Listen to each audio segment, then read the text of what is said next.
read out. Question number. That question. Read the questions. A block and slide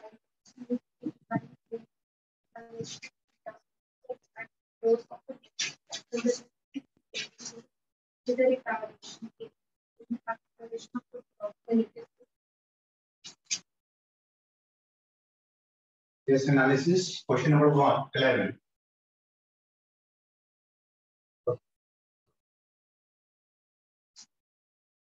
Question.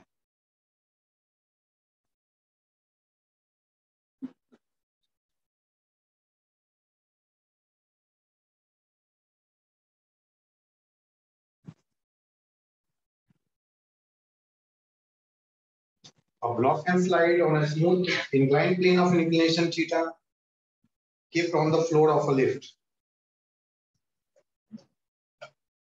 A block can slide on a smooth inclined plane of inclination theta kept on the floor of a lift. When the lift is descending with a retardation. Descending means it is coming down. Retardation means acceleration is upward. Descending means velocity is downward. And retardation means acceleration is upward. Repeat. Okay.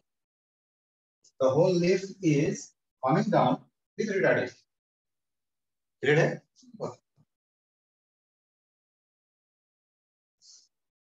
The acceleration of the block relative to the incline is the acceleration of the block. You have to find the acceleration of the block relative to the inclined surface means this surface के according. Inclined surface means what? Relative to the incline.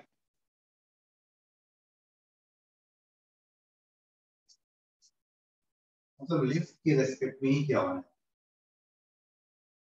Acceleration of block with respect to the incline. Inclined surface कहाँ पे भाई? Inclined surface तो lift पे. With respect to the lift means we have to find this one. इसका मतलब है कि we have to find the acceleration of the block with respect to the lift itself. Lift with respect में क्या आने वाला है ये हमें find out करना.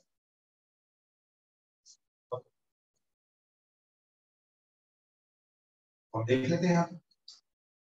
आप चाहो तो ग्राउंड के रेस्पेक्ट में सॉल्व कर सकते हो, लिफ्ट के रेस्पेक्ट में सॉल्व कर सकते हो. हम डायरेक्टली एक टेक्निक आपको बताते हैं जिससे हम लिफ्ट के रेस्पेक्ट में सॉल्व कर सकते हैं. लिफ्ट हमारा एक्सेलरेटेड फ्रेम है. Newton's law of motion is always valid from unexpected frame, but we can make this law applicable by using a technique. And that technique is called application of pseudo force. कोई जरूरी नहीं कि हम इसी तरीके से problem को solve कर सकते हैं.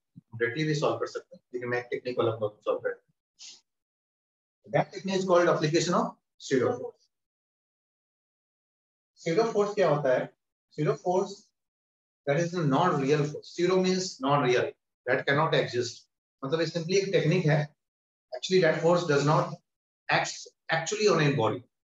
हमें बस एक टेक्निक के फॉर्म में लेना है. तो एक फोर्स है तो कोई डायरेक्शन भी होगा, कोई मैग्नीट्यूड भी होगा.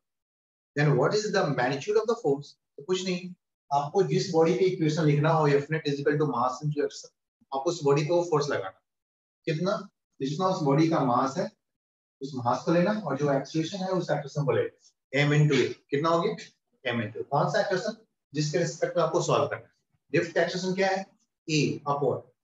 है रिटार्डेशन बट हम समझेंगे क्या? Acceleration is upward. Acceleration is upward. तो डायरेक्शन क्या होना चाहिए फोर्स का? तो opposite to the acceleration. Acceleration किधर है तो फोर्स किधर लगना चाहिए? तो इसका आप एक फोर्स लगा दो. कितने का फोर्स? तो मास इसका और एक्सेलरेशन लिखना है m. तो this is the pseudo force. This is the pseudo. बड़ा सिंपल है, कोई बड़ी बात नहीं है ना. This is the pseudo force. This is a non-real force. This is a non-real force. This is simply a technique to solve a problem. सच्चाई से इनका कोई वास्ता नहीं. सच्चाई से इनका कोई वास्ता नहीं. बस एक प्रॉब्लम को सॉल्व करने के लिए टेक्निक है. ठीक है. बाकी रियल फोर्सेस क्या है? मतलब it is an imaginary force. क्या बोलेंगे इसको? Imaginary force. Imaginary force. It is a imaginary force. तो फिर भाई बाकी फोर्सेस क्या है जो रियल फोर्सेस है? बाकी फोर्सेस जो पहले आपने जो देखा था वही क्या क्या लिखा था? एक नॉर्मल रिएक्शन है, दूसरा क्या भाई mg है, mg का कंपोनेंट इस तरफ आ जाएगा mg cos थीटा, दूसरा कंपोनेंट आप इधर ले जाएंगे mg का mg sin का। हमें मालूम तो है कि ma के अलावा ही mg भी इसी तरफ आ जाएगा ना, उसी का हमने दो कंपोनेंट इधर ले लिया। सिमिलरली आप ma का भी दो कंपोनेंट है, ma का भी आपके इधर भी mg है क्या, जैसे आपने mg का कंपोनेंट लिया वैसे आपने ma का भी कंपोनेंट लेना पड़ेगा आपको, ले लेते। तो सिमिलरली ma का भी कंपोनेंट तो उसी फॉर्म में हो जाएगा, ठीक हो जाएगी ma sin थीटा और इधर की तरफ ma cos। और हमें तो इसकी एक्सेशन निकालना है लिफ्ट के रिस्पेक्ट में, लिफ्ट के रिस्पेक्ट में इसकी एक्सेशन निकालना है, मतलब a की वैल्यू अब यहाँ पे सारा कुछ लिफ्ट के रिस्पेक्ट में निकलने वाले हैं। तो इट इज अब लिफ्ट के रिस्पेक्ट में किया जा रहा है, डाउनवर्ड जा रहा है, लिफ्ट लिफ्ट अपवर्ड जा रहा है, इसका भी एक्सेशन वही है, लिफ्ट का भी वर्टिकली अपवर्ड दोनों का एक्सेशन कॉमन है। अलग क्या है, अलग ये कि it is coming down with some acceleration ax है ना, लिफ्ट के रिस्पेक्ट में किधर आ रहा है, ऐसे आ रहा है। Now we can write F net is equal to mass into acceleration along the incline, along the incline। कितना आ जाएगा बोलिए, इधर एक्सेशन हो प्लस साइन प्लस माइनस में तो कुछ आएगा है ना, माइनस में कुछ है भी, क्या गया हमने इधर mg sin theta plus ab cos नहीं ab sin he ma sin theta so equal to m into a dash, m into a dash, and a dash is the acceleration of this block with respect to the a dash, a dash can be acceleration of the block with respect to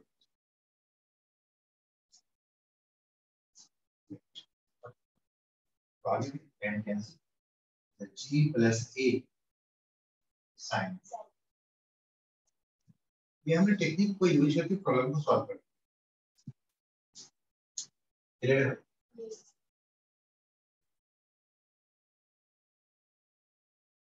technique लगाना भी आसान है, एक बार फिर से बोल दे technique के बारे में। टेक्निक को क्या बोलते हैं भाई, सीरो फोर्स। सीरो सीरो का मतलब क्या होता है, that non real viscous force that does not really exist, it is imaginary force, it is simply used for solving a problem जब when we want to solve the problem with respect to the accelerated frame, when we want to solve a problem with respect to the accelerated frame, because directly Newton's law of motion is not applicable from accelerated frame, Newton's law of motion is always applicable from unaccelerated frame, जैसे ground के respect, ground के respect हमारा reflect, जैसे हम ground पे rest में या हम ग्राउंड पे कांस्टेंट वेलोसिटी से मूव कर रहे हैं तो हमारे रिस्पेक्ट में प्रॉब्लम को सॉल्व हो सकता है, अपने डिजिटल मास इंडक्शन अप्लाई कर सकते हैं। लेकिन अब किसने कहा कि नहीं एक्सेलरेटेड फ्रेम के रिस्पेक्ट में आप सॉल्व करो, तो भाई बोलेंगे हम न्यूटन्स लॉ ऑफ मोशन को उस तरीके से अप्लाई नहीं कर सकते जैसा आपने पहले अप्लाई किया। हाँ कुछ टेक्निक लगा सकते हैं, कुछ टेक्निक लगा के सॉल्व कर सकते हैं। What is the technique, application of pseudo force है, दो चीज होनी चाहिए, मैग्नीट्यूड और डायरेक्शन। मैग्नीट्यूड किधर में, मैग्नीट्यूड कितना भाई, तो जिस बॉडी पे लगाना है उस बॉडी का मास और जिसके रिस्पेक्ट में सॉल्व करना है उसका एक्सेलरेशन, किसके रिस्पेक्ट में सॉल्व करना है, लिफ्ट के रिस्पेक्ट में, तो लिफ्ट का एक्शन किधर है, अपवर्ड, तो ये हो गया मास इनटू ये, डायरेक्शन किधर होना चाहिए, opposite to the acceleration of the frame, यानी कि लिफ्ट का अपोजिट, लिफ्ट का एक्सेलरेशन किधर है, अपवर्ड, इट इज ये बोल रहा है कि डिसेंडिंग विद डिसोलेशन मतलब एक्सेलरेशन इज अप, आप इतना ही समझते हो, acceleration is upward, force is down, this is the pseudo. बाकी अब इसका भी काम आसानी कर लेंगे जैसा बाकी फोर्सेस है, मतलब एक एडिशनल फोर्स हो गया हमारे पास, क्लियर है ना।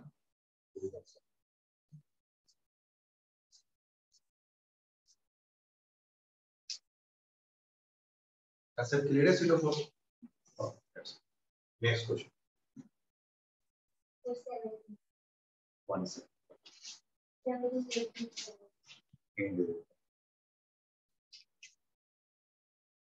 नंबर 17 क्लियर है भाई Tanvi? Yes sir.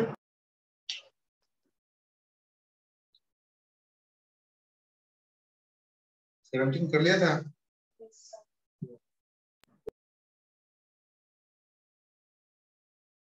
Two mass M, capital M, small m are connected by a weightless string. They are pulled by the force F on a frictionless horizontal surface. The tension in the string will be okay.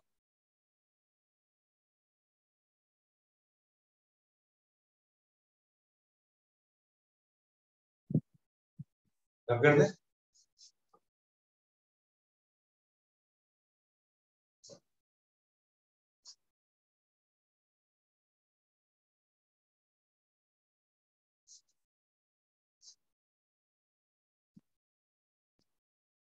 दो body है आपस में connected है। दोनों का acceleration इसको किसी force से अप्लाई करो। क्या दोनों की एक्सेलेरेशन सेम हो जाना चाहिए? हाँ भाई दोनों की एक्सेलेरेशन सेम। तो सबसे पहले तो दोनों की एक्सेलेरेशन को फाइंड आउट करो। भाई एक की एक्सेलेरेशन है, एक का मास कैपिटल है, दूसरी का मास स्मॉल m है। Can we find the acceleration directly? हाँ भाई, we can find. Smooth surface है, not of surface. Okay. So, what is the need for settling on this? दोनों बॉडी को अगर हम एक बॉडी मान लें तो F हो गया और डिवाइड बाय दोनों बॉडी का मास एक ही बार में कर लें। सबसे पहले एक्सेलेरेशन निकालना हमें मालूम है कि दोनों बॉडी का एक्सेलेरेशन सेम होना है। दोनों बॉडी का एक्सेलेरेशन सेम होना है। भाई दोनों बॉडी को हम एक ही बॉडी मान लिया। ये अलग बात है कि इसने इसको इधर खींच रहा है टेंशन T के साथ। लेकिन ये जो फोर्सेस हैं इन दोनों बॉडी के लिए इंटरनल फोर्स का काम आएगा और दिस फोर्स इज कलेक्शन। ये इस पे लगा रहा है, इस पे लगा रहा है, तो दोनों बॉडी को हम एक सिस्टम मान लेंगे ना, तो this is called internal force. क्या है? इंटरनल। तो दोनों बॉडी अगर एक बॉडी हो गया तो इसने इस पे लगाया, इसने इस कैंसिल हो गया। इसमें सबसे पहले हमने एक्सेलेरेशन की वैल्यू डायरेक्टली निकाले और दूसरे स्टेप में अगर हमें टेंशन T निकालना हो तो हम कहीं से भी निकाल सकते हैं। अगर हम चाहें तो हम सिर्फ जो पीछे वाले ब्लॉक है ना कैपिटल M वाला, सिर्फ इससे प्रॉब्लम को सॉल्व कर सकता है। इसका एक्सेलेरेशन की वैल्यू भी यही है। तो we can say okay tension T is equal to, इस पे एक ही तो फोर्स लग रहा है इस तरफ, तो tension T is equal to capital M into A and what is the M and what is the A? A is a, बोलिए आगे। Not clear? ये आंसर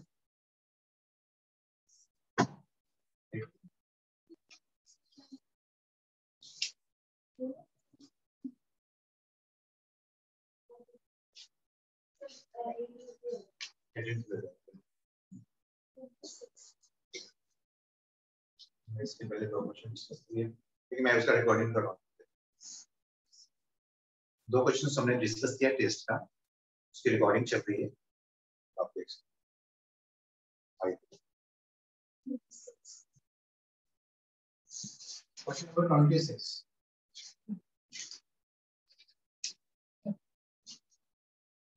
क्या है? कल बता।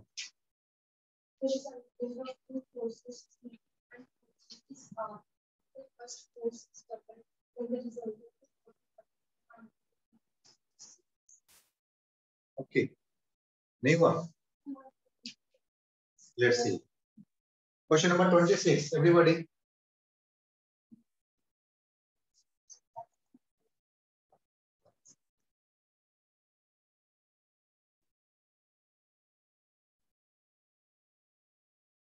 बोलिए तो आपके कितने रॉन्ग थे?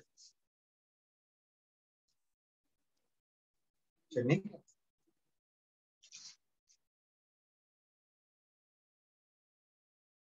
the resultant of two forces 3p and 2p is r। भाई ऐसा है कि हमारे पास टू फोर्सेस है। सपोज एक वेक्टर ए है जिसकी वैल्यू 3p है, एक वेक्टर बी है जिसकी वैल्यू 2p है, ऐसा ही है ना? और इनका जो रिजल्टेंट है r, वो कितना है भाई? वही रिजल्टेंट ही है, दैट इज दैट। इनका रिजल्टेंट क्या है? r। Okay, if the first force is doubled, अच्छा फर्स्ट फोर्स यानी कि 3p, इसको डबल कर दिया तो अब ये हो गया 6p हो गया।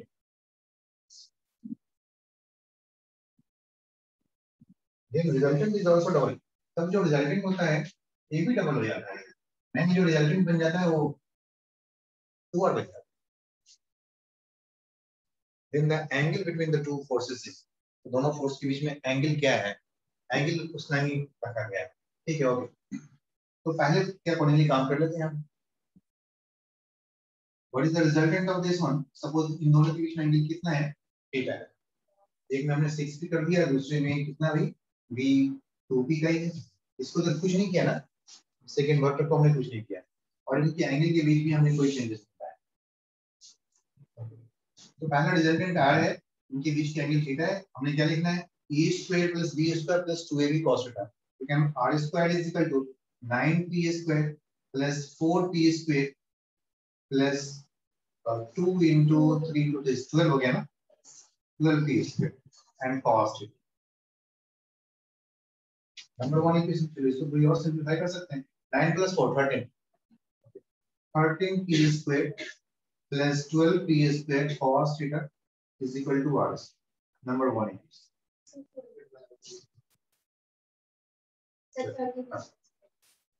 clear. नेक्स्ट पार्ट में कर लेते हैं.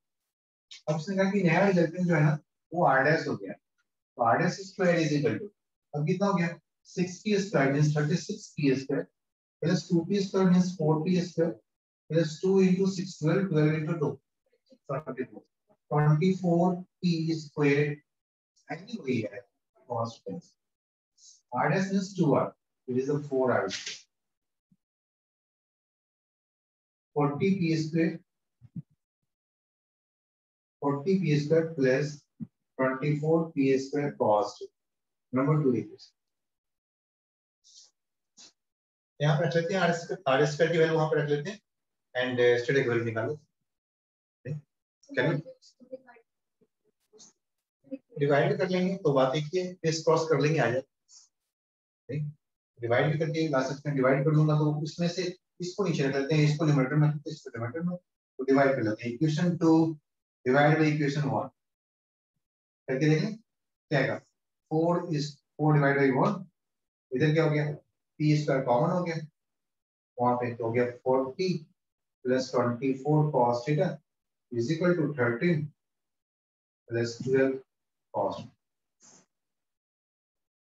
ये आ जाएगा. p स्क्वायर तो दोनों में ही कॉमन आ गया, कैंसिल कर दिया, ये सिंपलीफाइड कर दिया, क्रिस क्रॉस कर लिया, कैन वी गेट इट कर लेते हैं. 13 4 जा 52, 52 plus 48 cos theta is equal to 40 plus 24 cos. इधर में 24 cos का बचेंगे, इधर चले जाएंगे 12 हो जाएगा. 1 by 2 60 minus 12. minus 12 120 120. Answer is yes. कितना दिया, चलो mistake. cos theta is equal to minus 1 by 2, theta is 120. Check करो आंसर को सीधा करना. नेक्स्ट बाकी एक आंसर बढ़िया.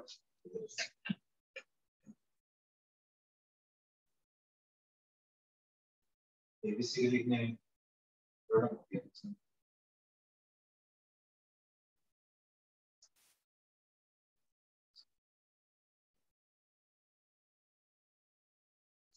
Question number 26. ऑप्शन क्या है इसका आंसर का, माइनस ऑप्शन.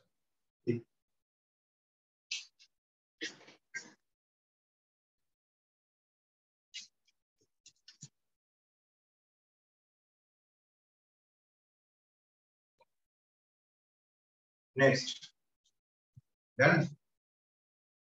और फिर और तनवी तुम्हारा वैसे third question.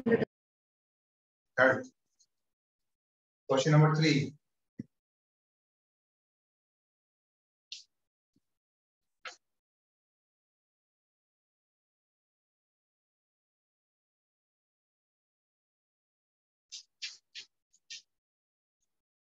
If in a stationary lift, a man is standing with a bucket full of water.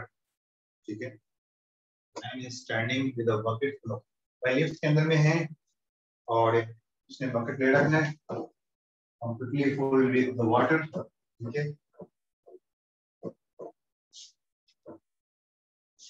Lift के अंदर में बकेट है और full of water. Having a hole at the bottom, the rate of flow of water through the hole is R naught. तो यहाँ से कुछ ना कुछ वाटर निकल रहा है, इसका रेट ऑफ फ्लो निकल रहा है, मतलब rate of flow dm by dt बोल सकते हैं, कितना मास निकल रहा है या कितना वॉल्यूम निकल रहा है, बात एक ही हो जाएगा क्योंकि डेंसिटी तो सेम ही है. तो either you can say dm upon dt or you can also say d volume upon dt, एक ही बात है, rate of flow, rate of, क्योंकि वॉल्यूम इनटू डेंसिटी मल्टीप्लाई करोगे तो मास आ जाएगा, density is common. If the lift starts to move up and down with same acceleration, then the rates of the flow of water RU मतलब up and RD is down. तो कभी ये lift upward accelerated होता है तो कभी ये downward accelerated होता है. ये अप हो गया, ये डाउन हो गया. तो जब वो अप होगा तो फिर क्या होगा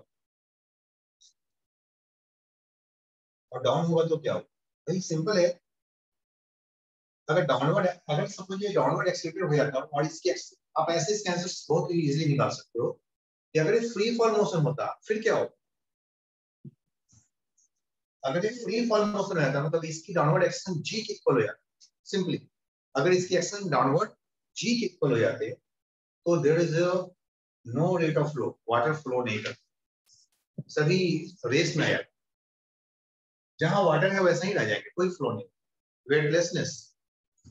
तो इसका मतलब है कि नीचे का एक्सेलरेशन में रेट ऑफ फ्लो कम हो जाते हैं और अपवर्ड जाएंगे तो रेट ऑफ फ्लो ज्यादा है. Answer is RU is greater than R naught is greater than R naught, है ना? Yes. है हिसाब से. Yes. ऑप्शन इज डी नहीं,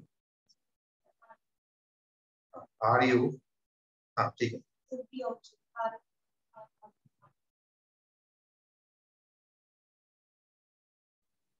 RU सबसे ज्यादा हो जाएगा, फिर R naught हो जाएगा, फिर बी ऑप्शन, ऑप्शन नहीं दिया है. B option. इस क्वेश्चन को RU, हाँ बोलो. सर की जी फैक्टर सबसे ज्यादा अपवर्ड होगा तो वेलोसिटी जो मास फ्लो होगा. बिल्कुल, एंड जो भी इसका फ्लो रेट है वो जी पे डिपेंडेंट है. इससे तो हमने कहा एक्चुअली कंक्लूजन वहीं से आ रहा है, रेट किस पे डिपेंडेंट है भाई, जी पे. अगर जी नहीं होता तो क्या ये नीचे की तरफ आता? नहीं आता. तो किस केस में जी की वैल्यू, इफेक्टिव जी की वैल्यू जीरो हो जाता है, फ्री फॉल मोशन, यानी कि जब एक्सेलरेशन डाउनवर्ड, यहाँ पे जी नॉट है,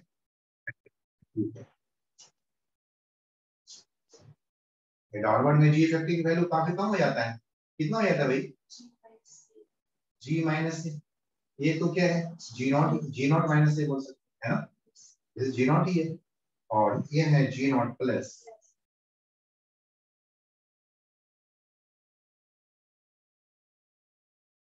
इसी पे है और भी 19, क्वेश्चन नंबर 19.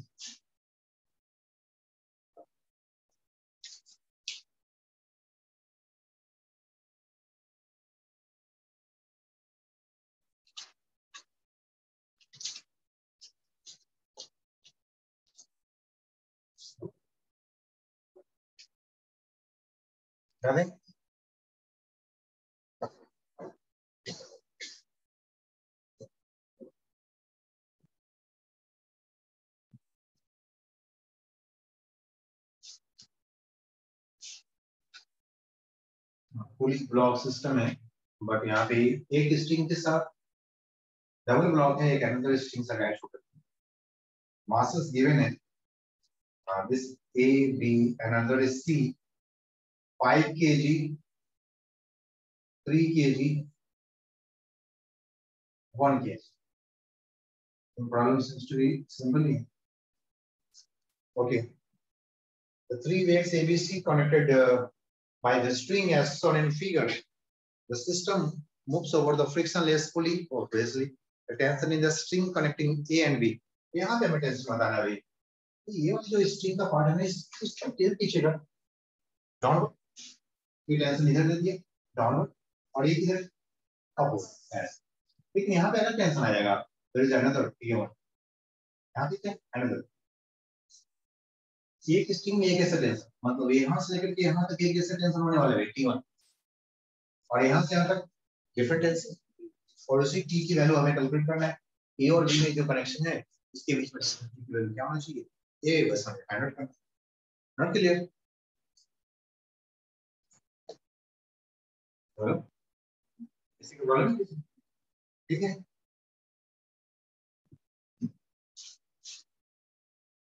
ओके, बड़ा सिंपल ही हो गया। फिर यहाँ पे जो फोर्स निकालना हो लगा दो, कितना हो गया ऐसा भी। अब अगर हम चाहें तो फोर्सेस नहीं भी लगा सकते और डायरेक्टली रिजल्ट को भी यूज कर सकते। कैसे भाई? मैं दो तरीका बताता हूँ। एक तो हम जैसे कन्वेंशनल मेथड पहले बता रहे थे, एक वैसे कर लेंगे। दूसरा हमें मालूम है इस तरह की सिचुएशन हम फर्स्ट टाइम तो नहीं देख रहे हैं, है ना? एक तरफ ए बॉडी और एक तरफ ए बॉडी, तो इसकी एक्सेशन किस सेक्शन ज्यादा होनी चाहिए? 3 + 1 4 ये हो गया 5, ये डाउनवर्ड ये किस वजह से होगी? इसका इन दोनों का मास 4 kg का, इन दोनों का मास 5 kg। तो सबसे पहले तो आप एक्सेशन की वैल्यू फाइंड आउट करो। हमें पता है कि एक्सेशन की वैल्यू क्या होता है? Difference of the masses 5 - 4 plus sum of the masses 5 + 4 into G/9 not equal, है ना? अब अगर हम उतने क्वेश्चन जब इसका भी जब सिंपल केस हो जाता है, जब आपने बार-बार इसको प्रैक्टिस कर रखी है तो आपके पास एक फॉर्मूला आ जाएगा m1 suppose this mass is m1 और ये दोनों मास मिलाकर के क्या हो गया भाई m2। m2 की वैल्यू कितना हो गया 4 kg, दोनों मास मिलाकर के अब सीधे फॉर्मूला लिखोगे m1 - m2 divided by m1 plus m2 और into g। This is acceleration. तो यही एक्सरसाइज हमें लाना पड़ता है। अगर हम यहाँ से एक इक्वेशन आते हैं फिर यहाँ से इक्वेशन आते हैं फिर दोनों को सॉल्व करते हैं तो सेम इक्वेशन है। तो जब हमें एमसीक्यू सॉल्व करना होता है तो हमें इतनी बार प्रैक्टिस कर रखे होते हैं उससे पहले कि हमें बहुत सारे फॉर्मूला माइंड में सेट है। तो ये भी एक सिचुएशन है, इसके माइंड में आपके फॉर्मूला सेट में होना चाहिए कि भाई इसकी एक्स की वैल्यू क्या है m1 - m2 divided by m1 plus m2। Okay, तो डिफरेंस ऑफ द मास है, जो बड़ा मास है उसमें से छोटे मास हटा दो भाई, एक तरफ वाले 5 - 1 4 1 हो गया सब ये वाली। अब अगर हमें यहाँ पे काम करना है कि इस टेंशन T की वैल्यू क्या है ना? अब यहाँ पे टेंशन तो अभी इस रिजल्ट को यहाँ पे लिखा है भाई आपका मास 1 kg का है तो आप पे क्या फोर्स लग रहा है 10 न्यूटन mg 10 न्यूटन और आपका टेंशन आप किधर जा रहा है अपवर्ड या डाउनवर्ड? अपवर्ड। तो ठीक है, आपके लिए हम इक्वेशन ऑफ मोशन अब यहाँ पे लिख लें। क्या लिख लें? F net should equal to mass into acceleration at the T minus 10 Newton should equal to mass 1 kg into acceleration G/9 10/9 G/9 10/9 आ गया क्या? G में ओके तो G के फॉर्म में आंसर आ जाएगा तो G/9 सो आ गया आंसर। तो ये भी G में आ जाएगा ना, फिर तो इसको 1G कर लेते हैं 1G ओके इधर आ गया आंसर 10G/9 10G/9 टेंशन की इज 10G। जब भी इस तरह की प्रॉब्लम हो और कभी हमें कॉमन एक्सेशन निकालना तो हम पहले एक्सेशन अभी फॉर्मूला तो वेल नोन हो गया समझ में आ गया। अगर हमें इस T1 की वैल्यू को जानना हो ना तो इसके लिए भी आपके पास अब डायरेक्टली फॉर्मूला है ना? T1 की value T1 is equal to क्या जगह twice of mass of product twice of the mass of the product m1 plus m2 और into g ये आता होगा आंसर ऐसा ही आता twice होता है यस ओके तो हो गया 2 into दोनों तरफ का मास कितना हो गया भाई 5 into 4 इसके तो T1 के लिए दोनों बॉडी एक जैसे हो and divide with 9 into ये आ गया कितना हो गया 24 kg by 9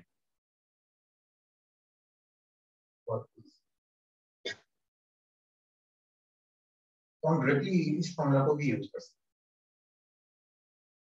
such a device such a machine is called Atwood machine क्या बोलते हैं इसको Atwood machine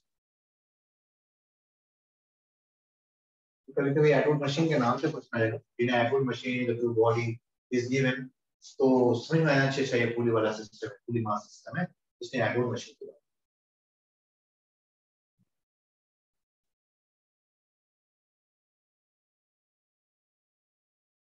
तो हमें कुछ काम करना पड़ता है कुछ प्रॉब्लम सॉल्व करना पड़ता है और साथ में कुछ इंपॉर्टेंट फॉर्मूला है ना तो उसको माइंड में सेट सो दैट कि हम एमसीक्यू में इसको यूज कर सकते हैं पता है सेट और भी doubts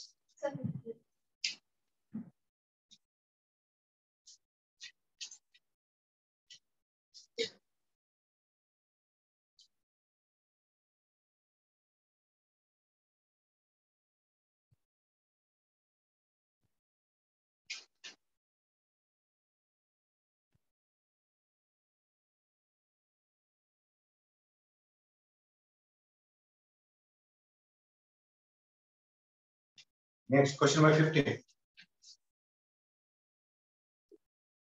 Okay. Assign which figure?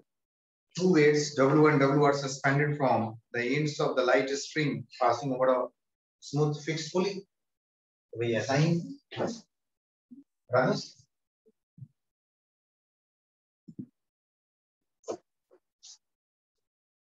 You clear me? ये टेक्निक समझ आ गया सबको? सर ठीक है सर मुझे लगा आंसर शीट वाला लगा दिया आंसर डिफरेंट है तो सर मुझे लगा अच्छा सर ये हाँ जो फॉर्मूला से याद नहीं क्वेश्चन में है ये the pulley is pulled up at an axis G the tension in the string will be pulley को upward खींच रहे हैं किस एक्शन के साथ G एक्शन के साथ एक्चुअली ये पुली अब फिक्स नहीं है यहाँ ये पुली एक्सेलरेटेड है G एक्शन अपवर्ड है ऐसे और टेंशन इन द स्ट्रिंग निकालना है मासेस गिवन है W1 एंड W2 वेट्स एक का मास देख लो इसको गुड क्वेश्चन एक का मास क्या भाई तो वेट W1 दूसरे का क्या है W2 अगर इसका मास M1 होता इसकी मास क्या होता है M2 तो आप M1 को बोलते W2V by G और M1 को लिखोगे W1 डिवाइड बाय G क्योंकि वेट है वेट का मतलब हो गया मास इनटू G अगर मास का फॉर्म इंडिकेट करना पड़ेगा तो मैं ऐसे करूंगा दूसरी कि भाई यहाँ पे जो पुली है ना फिक्स नहीं है पुली itself accelerating upward पुली itself accelerating upward अब इसने किसी कोई रिलेशन अब कोई रिलेशन इसने पूछा है सबसे पहले तो आप कुछ भी निकालना हो चलो इसका इक्वेशंस फॉर्म कर लो ये टेंशन T है किसके रिस्पेक्ट में देखना है तो क्या निकलना है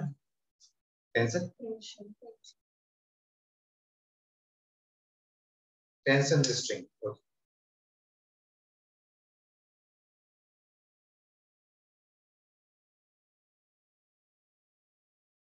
पुली एक्सेलरेट का मतलब क्या हो गया you just keep this whole system inside the elevator an elevator is going up going up with E is equal to what तो अगर आप ग्राउंड के रिस्पेक्ट में सॉल्व करोगे तो यू कैन डू इट आप ग्राउंड के रिस्पेक्ट में सॉल्व कर सकते हो अगर आप चाहो तो लिफ्ट के रिस्पेक्ट में सॉल्व करना हो you can solve it by pseudo force तो मैं देखता हूं मैं लिफ्ट के रिस्पेक्ट में प्रॉब्लम को सॉल्व करूं फिर से हमारे पास एक आइडिया हो जाएगा how to solve by the pseudo force technique लगाता हूं है ना technique Newton's law of motion is not valid from the accelerated frame Newton's law of motion is not valid from ये लिफ्ट कैसा भाई एक्सेलरेटेड फ्रेम हो but we can make it applicable by using a technique that technique is called application of pseudo force force means direction and magnitude. What's the direction of pseudo force? Opposite to the acceleration. And what's the magnitude? Mass of the body, mass of the respective body into the acceleration. यहाँ पे दो body आ रहा है ना, तो देखो इसकी action किधर है, तो इस पे pseudo force डाल लो डाउनवर्ड, कितना आ जाएगा भाई? तो इसका मास इसका m1 और इसका एक्शन कितना है g, m1g। अच्छा m1g को तो बोलते हैं वेट, m1g को क्या बोल देते हैं वेट, तो ओके तुम तो हो गए weight w1, just a matter of chance कि ऐसा हो गया ना, क्योंकि वहां पे a की वैल्यू क्या है g है, हमें यहाँ पे लिखना था m1a लिखना था, but a is equal to what, g, and m1 into g is equal to what, weight w, just a matter of chance. This is a pseudo force, देखिए अभी it is a pseudo force. Pseudo force is a fixed force. Pseudo force is the fixed force. It is the imaginary force जिसका use हम सिर्फ problem को solve करने के लिए करते हैं विद रिस्पेक्ट टू द कौन है with respect to the accelerated frame, with respect to the accelerated frame, क्योंकि न्यूटन का जो मोशन होता है वो अनएक्सपेक्टेड फ्रेम से ही वैलिड होता है, जैसे ग्राउंड के रिस्पेक्ट में या ग्राउंड के रिस्पेक्ट में कांस्टेंट वेलोसिटी से अगर कोई जा रहा है उसके रिस्पेक्ट। pseudo force just एक टेक्निक है, pseudo force just a technique है that does not really exist। अगर हमने प्रॉब्लम को लिफ्ट के रिस्पेक्ट में सॉल्व करना हो, किसी एक्सेलरेटेड फ्रेम के रिस्पेक्ट में सॉल्व करना हो, तो हम pseudo force का यूज करते हैं, क्योंकि न्यूटन ने कहा था कि मेरे लॉ को आप जब सॉल्व करोगे तो हमेशा ग्राउंड के रिस्पेक्ट में या अनएक्सेलरेटेड फ्रेम के रिस्पेक्ट में सॉल्व करना, ठीक है। लेकिन साथ उन्होंने कहा दिया कि अगर तुम्हें जरूरत पड़ी कि नहीं तुम्हें किसी एक्सेलरेटेड फ्रेम के रिस्पेक्ट में सॉल्व करना पड़े तो एक टेक्निक लगा देना, उसका नाम है pseudo force। Pseudo means that does not really exist, imaginary force. So it is the imaginary force. It is the imaginary force. तो हमारे पास फिर से एक एप्लीकेशन आ गया imaginary force, you can do it और सॉल्व कर सकते हो, है ना। W2, अब यहाँ पे क्या है W2, इसमें भी आपको pseudo force देना पड़ेगा, किधर होगा बॉडी का एक्शन किधर है, लिफ्ट एक्शन अपवर्ड, तो फोर्स विल बी डाउन, कितना m2 into a, लेकिन a की वैल्यू कितना है g, और m2 into g को क्या बोलते हैं, है ना। Now we can solve this with respect to, अच्छा लिफ्ट के रिस्पेक्ट में, लिफ्ट तो a एक्सिस से जा रहा है, अब यहाँ पे इस प्रॉब्लम को सॉल्व करना है ना, अब इस प्रॉब्लम को सॉल्व कैन सॉल्व, क्या निकलना है, टेंशन टी,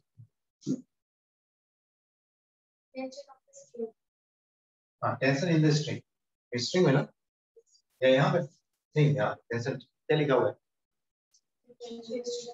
हाँ टेंशन इन द स्ट्रिंग, तो बस अब इसकी इक्वेशन फॉर्म कर लेते हैं। तो अब लिफ्ट के रिस्पेक्ट में ये बॉडी